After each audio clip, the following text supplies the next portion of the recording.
자, 학생 여러분 반갑습니다. 안녕.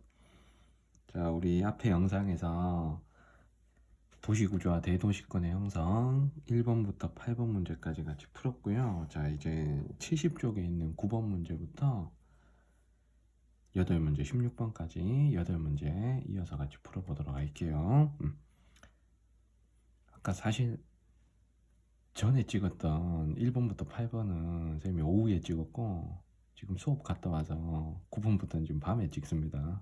그래서 혼자 지금 가족들은 잠을 자고 있고 혼자 거실 테이블에서 영상을 찍고 있기 때문에 목소리가 조금 차분할 수 있습니다. 여러분들 이해해 주세요. 선생님 목소리가 나긋나긋하다고 해서 졸면 안 됩니다. 자, 9번부터 볼게요. 다음은 대도시권 공간구조에 대한 수업 장면의 일부이다. 교사의 질문에 대한 학생의 답변을 옳은 것. 자, 수도권의 지도가 표시되어 있고 A하고 B 중에 A가 서울과 가까운 것이죠.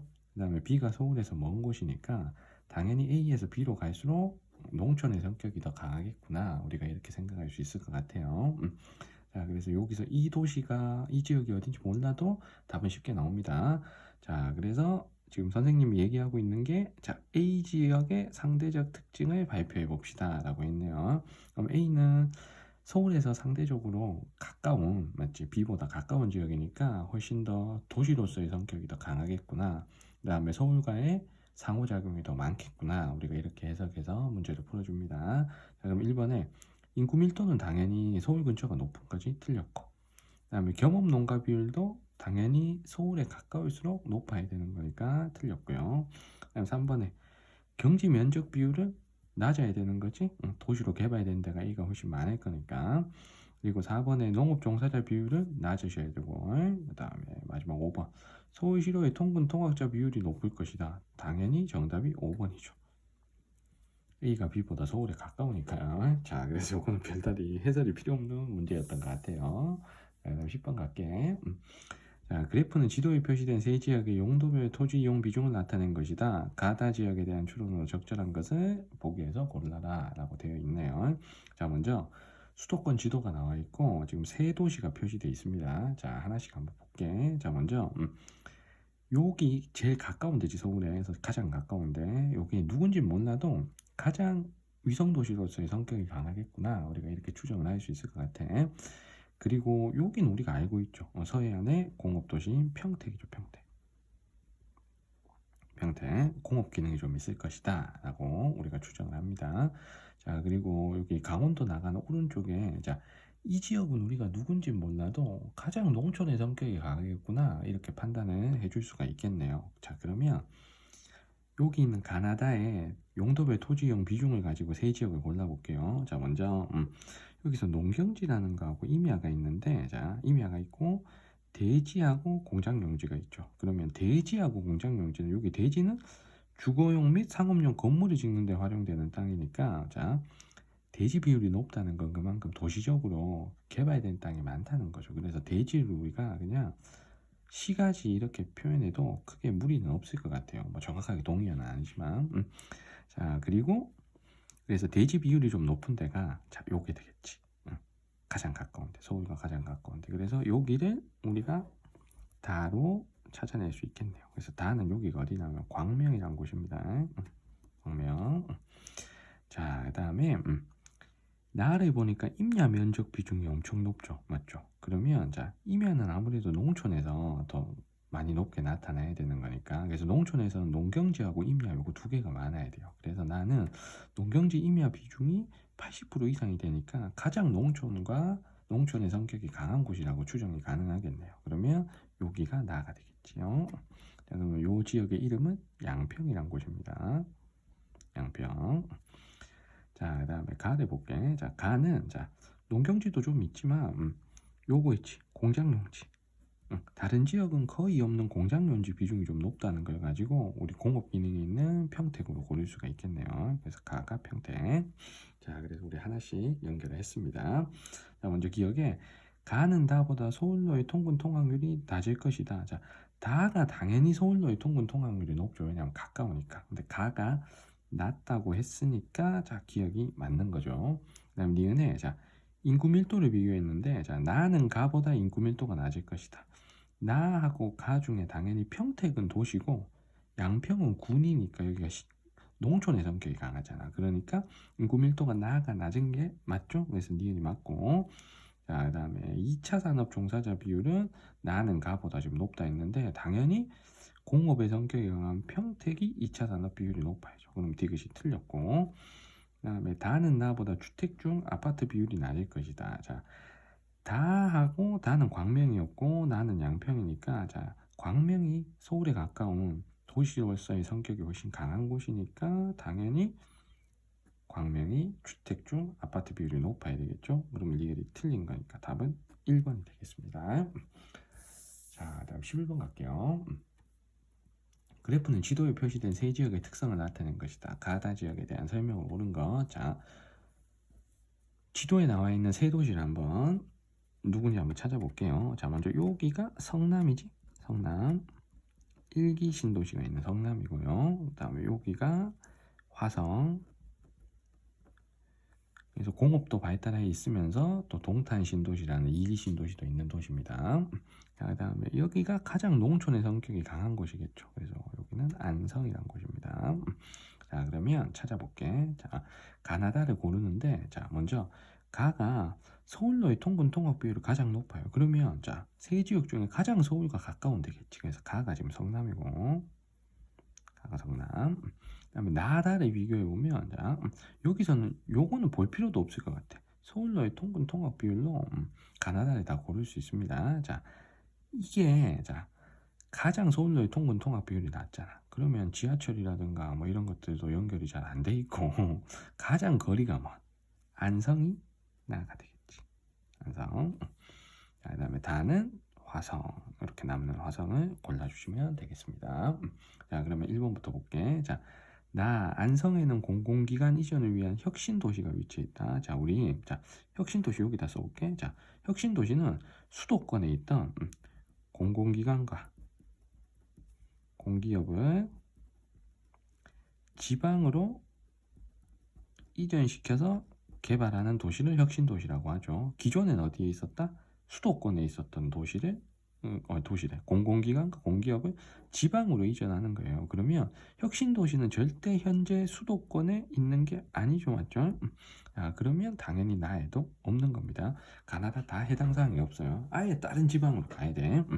그다음에 이번에 다에는 수도권 1기 신도시가 조성돼 있다. 자, 다가 화성이잖아. 화성은 1기 신도시가 아니고 2기 신도시가 조성돼 있죠. 이거 틀렸고, 자, 이 중에서 1기 신도시가 있는 곳은 이 중에서 여기지? 성남. 성남이 1기 신도시, 분당 신도시가 있습니다. 자, 그 다음에 3번에 가는 다보다 전체 농가 중 겸업 농가 비율이 높다. 겸업 농가 비율은 서울에 가까운 지역일수록 더 높은 거죠. 다 중에 누가 서울에 더 가깝고 도시적 성격이 강해? 가가 더 강하지? 그럼 요렇게 되겠네? 그럼 답은 3번이 되겠죠. 가가 더 높은 거니까. 그다음 4번에 총인구는 가나 다 순으로 많대요. 총인구 가장 많은 데가 지금 성남이고, 그러니까 가가 제일 많고, 두 번째가 화성이 돼야 되고, 다가 돼야 되고, 그리고 안성이 가장 적어야 되니까, 자, 4번 틀렸고요. 5번에 자, 제조업 종사자 비율이 가장 높은 지역은 화성이겠네. 그러니까 가가 아니고 다가 돼야 되겠지. 그래서 정답은 3번이 되겠습니다. 그래서 위성도시 문제에서는 자, 일단 우리가 골라주셔야 될 게 베드타운들 일단 골라주시는데, 자, 1기 베드타운, 2기 베드타운 요것도 나눠주셔야 되고, 그 다음에 공업의 성격이 강한 도시, 그리고 근교 농촌의 성격이 강한 도시, 이렇게 유형을 좀 나눠서 문제를 풀어주시면 문제를 좀 빨리 풀 수 있을 것 같아요. 자, 그럼 12번 가겠습니다. 다에 해당하는 지역을 지도에 AC에서 고른 것은, 자, 일단 A가 여기가 어딥니까? A가 고양이죠. 고양은 1기 신도시, 90년대 개발된 1기 신도시가 되고, 그 다음에 B가 안산입니다. 안산은 공업의 성격이 강한 도시. 아예 적어보자. 자, 고양은 1기 신도시 성격. 그 다음 안산은 공업 기능이 강하고, 그 다음에 C가 용인이죠. 용인은 2기 신도시지. 2000년대 이후에 인구 증가율이 높은 2기 신도시가 됩니다. 자, 그럼 이 중에 자, 고양하고 용인은 어쨌든 지금 베드타운의 성격이 강한 거죠. 그러니까 서울로의 통근 통학률이 높아야 되겠지. 여기서 흰색 점이 서울로의 통근 통학률이잖아. 그럼 이 중에서 서울로의 통근 통학률이 가장 낮은 지역이 공업 기능이 있는 안산이 돼야 돼요. 공업이라는 게 직장의 기능이 있는 거니까. 자, 그러면 2015년에 서울로의 통근 통학률을 보니까 다가 가장 낮아요. 그러면 다가 일단 안산이란 거야. 안산이 B니까 다는 B 연결하시고, 그리고 고양하고 용인은 어쨌든 둘 다 서울로의 통근 통학률이 높은데, 자, 1기 신도시 고양은 90년대 개발된 거죠. 그 다음 2기 신도시 용인은 2000년대 이후에 개발이 된 거잖아요. 자, 그럼 90년대에 자, 인구는 고양하고 용인 중에 당연히 고양이 많아야 되겠죠. 그러니까 지금은 인구가 비슷할 수 있어. 봐봐. 가나 나나 지금은 인구가 거의 100만에 육박할 정도로 많아요. 그러니까 현재 인구를 가지고 두 도시를 판단할 수 없습니다. 하지만 90년대 인구를 가지고는 판단이 가능한 거죠. 90년대 인구를 보면 자, 가는 한 40만, 나는 한 20만밖에 안 돼. 그러면 먼저 개발된 신도시가 90년대에 이미 인구가 그래도 어느 정도 많았겠죠. 그래서 가가 고양이 되고 나가 용인이 되면 되겠죠. 그러면 가는 A, 나는 C, 다는 B를 연결하시면 2번이 되겠습니다. 자, 70쪽에 네 문제를 다 풀어봤고요. 71쪽에 남은 네 문제를 풀어보겠습니다. 자, 종이를 잘 맞추고 이제 능수능란해졌지. 자, 다음에 13번 볼게. 그래프의 가다 지역의 지도 AC에서 고른 것은, 자, 먼저 오른쪽 지도에서 A, B, C가 어떤 지역인지 찾아볼게요. 자, A가 용인, B가 화성, C가 평택이죠. 자, 여기서 베드타운 성격이 가장 강한 도시는 용인이 되고, 화성, 평택은 공업 기능이 같이 있는 도시가 됩니다. 자, 그럼 먼저 자, 서울로의 통근 통학 비율이 자, 다가 가장 높으면서 제조업 종사자 비율이 또 가장 낮네. 그러면 일단은 화성, 평택은 제조업이 강한 도시들이고 용인이 제조업이 좀 부족하면서 베드타운의 성격이 강하니까 서울로의 통근 통학 비율이 높겠죠. 그러면 일단 다가 용인이야. 그러면 다는 A 우리 연결하시고, 그다음에 화성, 평택 둘 다 제조업 종사자 비율은 둘 다 높아. 근데 누가 50%고 누가 40%인지 몰라요. 하지만 서울로의 통근 통학 비율에서 자, 가가 나보다 높다는 건 가가 그래도 서울하고 가깝다는 뜻이겠지. 그래서 가를 우리가 화성으로 골라주고, 그럼 나를 서울에서 먼 평택을 골라주시면 되겠습니다. 그러면 화성은 B고 평택은 C니까 BC의 정답은 4번이 되겠죠. 자, 14번부터 세 문제는 재개발 관련 문제라서 문제가 되게 엄청 쉽습니다. 거의 뭐 언어 영역 쉬운 문제 수준이에요. 알겠죠? 자, 14번 밖에. 다음은 사이버 학습 장면의 일부이다. 답글이 옳은 학생을 고른 것은 이라고 돼 있네. 자, 요지는 뭐냐면 자, 요렇게 판자촌들이 재개발돼서 대규모 아파트 단지로 바뀌었다 이런 뜻입니다. 우리가 이런 개발에 재개발 우리가 철거 재개발이라고 하죠. 다 때려 부시고 새로 개발한다 뭐 이거잖아. 자, 그러면 요렇게 개발한 특징, 철거 재개발의 특징을 골라주시면 되겠습니다. 먼저 값을 볼게.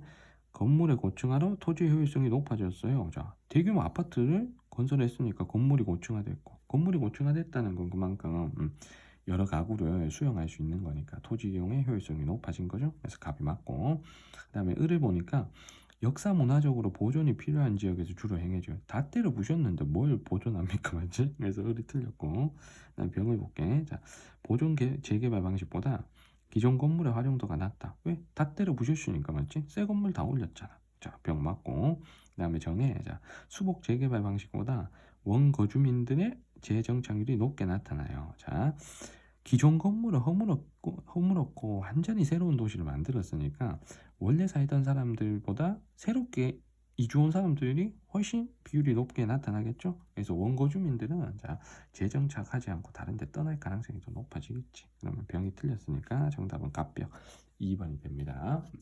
자, 그다음 15번 갈게요. 그래서 재개발 관련 문제는 항상 철거 재개발이냐 아니면 어느 정도 도시 경관을 보존하면서 재개발하는 방식이냐. 자, 이렇게 두 개로 나눠서 비교를 해주시면 돼요. 그래서 15번, 16번도 요 두 개의 개발 방식을 비교한 스타일의 문제입니다. 자, 15번 볼게요.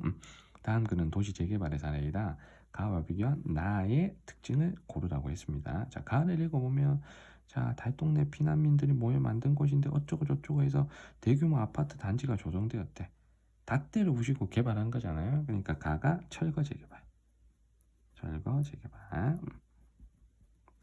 자, 그다음 나를 읽어보면 여기도 달동네였는데 자, 과거 모습을 간직한 집들이 아직 많이 남아 있어서 자, 골목길 문화 공간을 조성하고 담벼락에 그림을 그리는 등 어느 정도 리모델링하는 방식으로 재개발을 해낸 거죠. 그래서 이런 재개발 우리가 보전 재개발 혹은 수복 재개발 이렇게 부릅니다. 자, 그러면 1번부터 볼게. 나의 특징을 고르는 거니까 인구 증가율은 높지 않고 자, 그다음 건물의 평균 증수 낮을 거고 대규모 아파트를 만든 게 아니니까 그냥 기존 건물의 활용도 높아야 되니까 틀렸고 원고 주민의 정착 비율 당연히 높겠죠. 기존 건물이 그대로 있으니까. 그래서 1, 2, 3, 4 다 틀렸고 자, 마지막 개발 과정에서 자본 투입 규모가 작다. 이게 맞는 거지. 그래서 답은 5번이 되겠죠. 새 건물을 대규모로 짓지 않아도 되니까 당연히 투입되는 자본 규모는 작겠지. 자, 그럼 16번 가겠습니다. 자, 거의 뭐 비슷한 문제예요. 자, 다음 글의 가나는 도시 재개발의 사례이다. 자, 나에 대한 가 방식의 상대적 특성을 그림의 A, E에서 고른 것은 자, 선생님 고향 대구가 제가 지금 지문에 나오네요.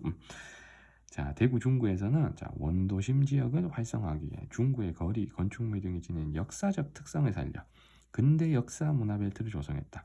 역사적 특성을 살리려면 기존에 있던 건물을 때려 부시면 안 되는 거죠. 보존하면서 개발해야 되는 거잖아. 자, 계속 읽어볼게. 일제강점기하에 항일운동 정신을 느끼고 저항의 흔적을 찾아볼 수 있는 근대 골목 관광 프로그램을 진행하여 관광객들에게 역사적 의미를 알리고 있다. 절대 이거 때려 부시는 개발 방식은 아니죠. 그래서 가는 보존 및 수복 재개발 방식. 역사성을 살려서 기존 건물을 활용해서 리모델링하는 방식이 되겠습니다. 그 다음에 나를 볼게. 서울 관악구에 2001년부터 뭐 어디 재개발 사업을 추진하였다. 이 사업은 달동네 지역을 여기 나와 전면 철거하고 아파트 단지를 신축했대. 그럼 이거 철거 재개발이죠. 닷대를 부시고 토지 이용의 효율성을 높여서 고층 아파트를 주로 짓는 방식이 되겠습니다. 자, 그러면 가의 상대적 특징을 고르라고 그랬어요. 자, 그러면 건물 평균 층수는 낮아야 되고 투입 자본 규모는 적어야 되고 원거주민의 거주 지속 가능성은 높아야 되니까 답은 C가 되겠죠. 네, 정답은 3번이 되겠습니다. 자, 이렇게 해서 우리 9번에서 16번까지 문제도 다 풀었습니다. 자, 우리 도시구조와 대도시권의 형성과 관련된 16문제 해설 보신다고 여러분들 고생 많으셨습니다. 자, 구독과 좋아요 한 번씩 눌러주시고요. 우리 또 현장에서 그리고 다음 영상에서 또 뵙겠습니다. 여러분들 나중에 봐요. 안녕.